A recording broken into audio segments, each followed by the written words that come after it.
ഇവിടെ ശ്രീ സമ്പത്ത് പറഞ്ഞൊരു കാര്യം, അദ്ദേഹത്തിന് വോട്ടില്ല. ഇപ്പോൾ SIR പുതുക്കലാണല്ലോ. 2002 വോട്ടർ പട്ടികയിൽ എൻ്റെ കുടുംബത്തിലാർക്കും എനിക്കോ ഭാര്യയ്ക്കോ മക്കൾക്കോ വോട്ടില്ല. ഞാൻ നേരത്തെ ഉണ്ടായത് വീട്ടിൽ നിന്ന് വേറെ സ്ഥലത്തേക്ക് താമസിച്ചു.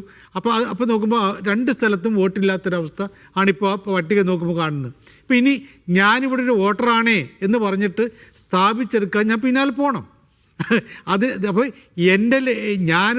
ഞാനിവിടുത്തെ ഒരു പൗരനാണ് എന്നും ഞാനിവിടെ ഒരു വോട്ടറാണ് എന്നും എനിക്ക് വോട്ട് ചെയ്യാനുള്ള അവകാശം വേണമെന്നും ഈ പറയുന്ന ഒറ്റത്തവണയുള്ള വോട്ടാണെങ്കിലും എത്രാമത്തെ തവണയുള്ള വോട്ടാണെങ്കിലും അത് ചെയ്യാനുള്ള ഒരു അവകാശം എനിക്ക് അവകാശം എന്ന് പോലും ഔദാര്യമെങ്കിലും വെച്ച് തരണമെന്നും പറയാനുള്ള ഇനി ഞാൻ കേഴുന്ന അപേക്ഷിക്കാനുള്ള തത്രപ്പാടിലാണ് ഞാൻ പോകുന്നത്. ഇന്ന് നടക്കുന്ന തെരഞ്ഞെടുപ്പിൽ പോലും എത്രയോ ആളുകൾക്ക് വോട്ടില്ല. പല ആളുകളുടെയും വോട്ട് തടഞ്ഞിട്ടുണ്ട്. ഇത്തരം കാര്യങ്ങളൊക്കെ നടക്കുമ്പോൾ ശരിയായ രൂപത്തിൽ ഇപ്പം എന്തായാലും തെരഞ്ഞെടുപ്പിൽ ഈ വോട്ടവകാശം എന്ന് പറയുന്നത് ജനങ്ങളുടെ അവകാശമാണ്.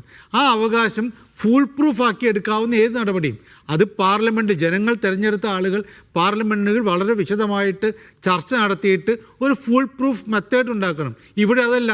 നേരത്തെ സമ്പത്ത് പറഞ്ഞ പോലെ ഇവിടെ തീരുമാനമെടുക്കുന്നത് അതിന് സുപ്രീം അതോറിറ്റി എന്ന് പറയുന്നത് നരേന്ദ്രമോദിയും അദ്ദേഹത്തോടൊപ്പമുള്ള ആളുകളും. അതിനേക്കാൾ ഔദ്ധത്യത്തോട് കൂടിയിട്ടാണല്ലോ ഇവിടെ തെരഞ്ഞെടുപ്പ് കമ്മീഷൻ.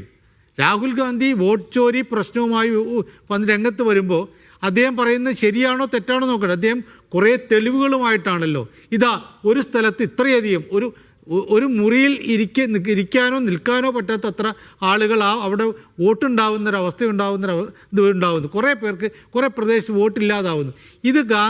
രാഹുൽ ഗാന്ധി കൊണ്ടുവരുമ്പോൾ അത് തെളിയിക്കാൻ രേഖകളായിട്ട് ഞങ്ങളുടെ അടുത്തേക്ക് വരൂ എന്ന് അതാണോ ജനാധിപത്യം? ഈ രീതിയിൽ ഉദ്യോഗസ്ഥൻ്റെ അടുത്ത് ജനങ്ങളുടെ അവകാശം കിട്ടുന്നുണ്ടോ ഇല്ലയോ എന്നറിയാനുള്ള ഒരു സ്വാതന്ത്ര്യമെങ്കിലും അവിടെ ഉണ്ടാവണ്ടേ.